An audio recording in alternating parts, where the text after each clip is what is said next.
Good morning, North Jersey. It is Wednesday, June 10th, and here are the headlines that you need to know today. Yesterday, Governor Murphy lifted the stay-at-home order that has been in effect since March 21st. He has raised the number of people that can gather indoors to 50 or 25% capacity, whichever is lower. And he's also raised the amount of people that can gather outdoors to 100 people. Social distancing measures and face coverings are still required at all events or any gatherings. And we have reporter Terrence McDonald here to explain more about that. Good morning, Terrence. Morning. So thank you for joining us. What does this announcement from Murphy mean practically for people? What is now allowed? Well, lifting the stay-at-home order doesn't quite do as much as I think people would think it would do. The stay-at-home order implemented back in March basically said, outside of emergencies and unless you're an essential worker, you should really just stay home. And now he's just saying you don't really have to. Now, I've been outside plenty of times. I'm considered an essential worker. I see a lot of people out there. So I don't know how many people are actually paying attention to that, when they went on their runs, et cetera.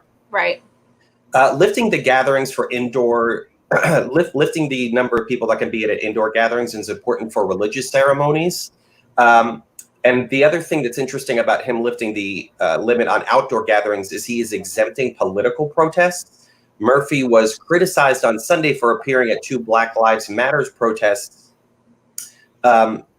essentially in violation of his own stay-at-home order. And he had been receiving a lot of criticism of that from Republican lawmakers. And so on yesterday, he decided, you know what, I'm just going to exempt all political protests. So if you're outside protesting Black Lives Matter, or if you're protesting Governor Murphy, you can do that and have more than 100 people. Gotcha. So it seems like a little bit more of a symbolic thing. People were still going out regardless. Now it's just a little bit more, kosher when it comes to the state. Yeah. Now, is Murphy giving any specifics for what this means for businesses going forward? So I imagine a lot of people are thinking if 25 people can gather inside, does this mean that movie theaters can open? Can event spaces open? Has he given us any guidance on that?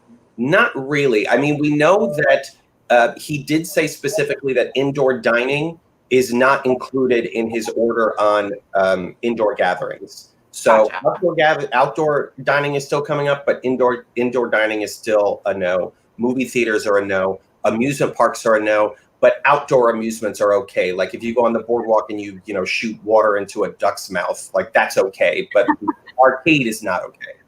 Okay, so it's we're still a little fuzzy, and I know that you guys have been pressing him every day to provide more and more details. And speaking of that, do we know why it's now safe for us to begin loosening these restrictions? Is there any particular reason why now is the time that we're allowing more people to gather? Sort of. I mean, the Murphy administration has not been entirely transparent with the data that they're using to make these decisions, except to say that they see hospitalizations are down, they see fewer people on ventilators, they see fewer people in the ICU, and they see the number of cases dropping, new positive cases dropping. So those are the kind of metrics they say they're using to decide, all right, it's okay to loosen some of the restrictions down. Okay, well, thank you so much, Terrence. We really appreciate it. And I know that you guys are continuing to cover this, and people can check out northjersey.com for all of your updates. Great, thank you. Thanks so much. All right. So moving on, public and private pools can reopen on June 22nd. So what will that look like? That means that capacity will be reduced to 50%. There will be hand sanitizer stations, and no pool toys will be allowed. Staff at pools will be screened for symptoms of COVID-19, and this is just the tip of the iceberg on those rules. They've laid out a lot of guidelines, and you can check out the specifics of those at northjersey.com. Moving on, Black Lives Matter protests have been sparked over the death of George Floyd, and they continue to be held throughout North Jersey. Protesters are rallying for police reform and an end to police brutality. So a lot of this took place over the weekend, and here we have a video from videographer Anne-Marie Caruso from the Wayne protest that happened on Saturday, which was attended by more than 1,000 people. Let's check it out. No justice! No peace! No justice! No peace! No justice! No peace! George Floyd! What's her name? Breonna Taylor! What's her name? Breonna Taylor! What's her name? Breonna Taylor! What's her name? Breonna Taylor! What's his name? George Floyd! What's his name? George Floyd! What's her name? Breonna Taylor! No peace! No peace!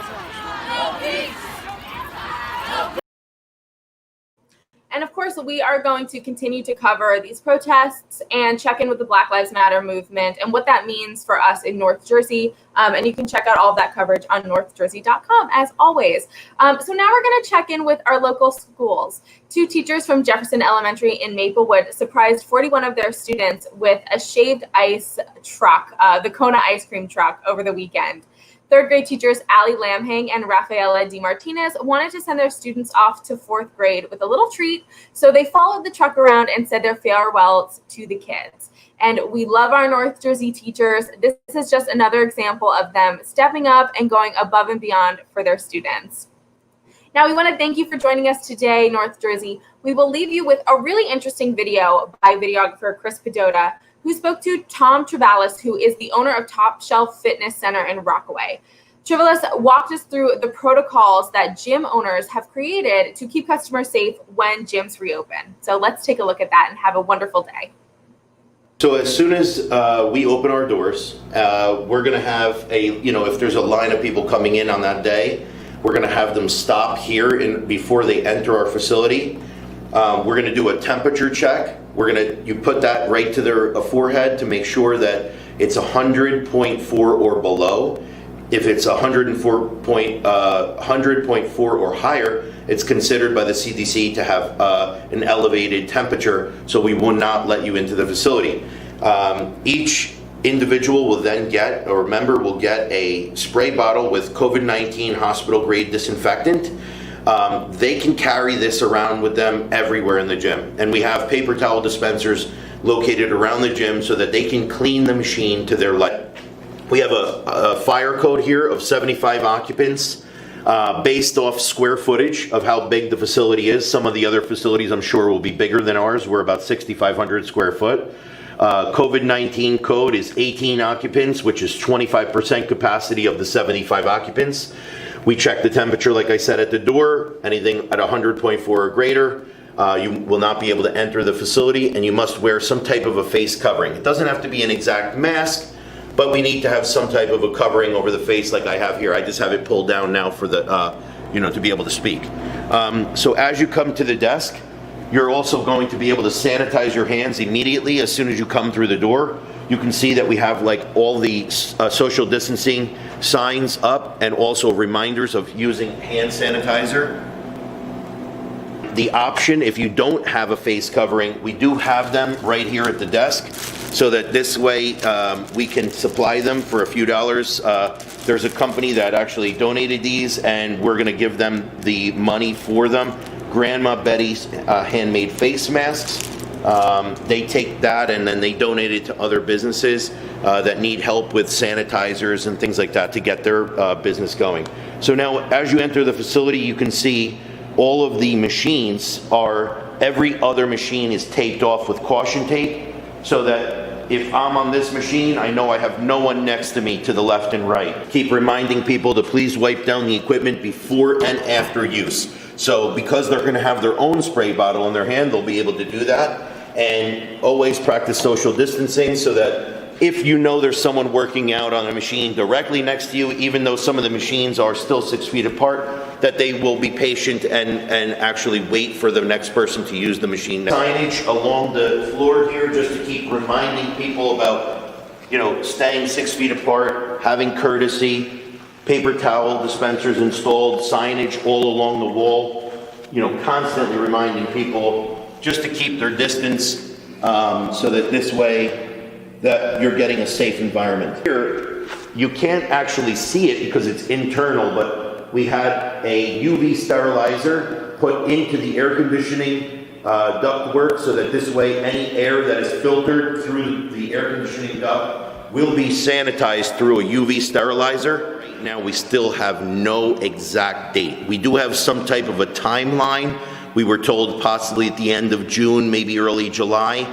But at this point, we're going to be going on 3+ months now, and a lot of facilities, unfortunately, are either going to close up because due to financial struggles. Well, the main concern that I have right now with opening is the perception from the general public to feel safe coming back into environments like this.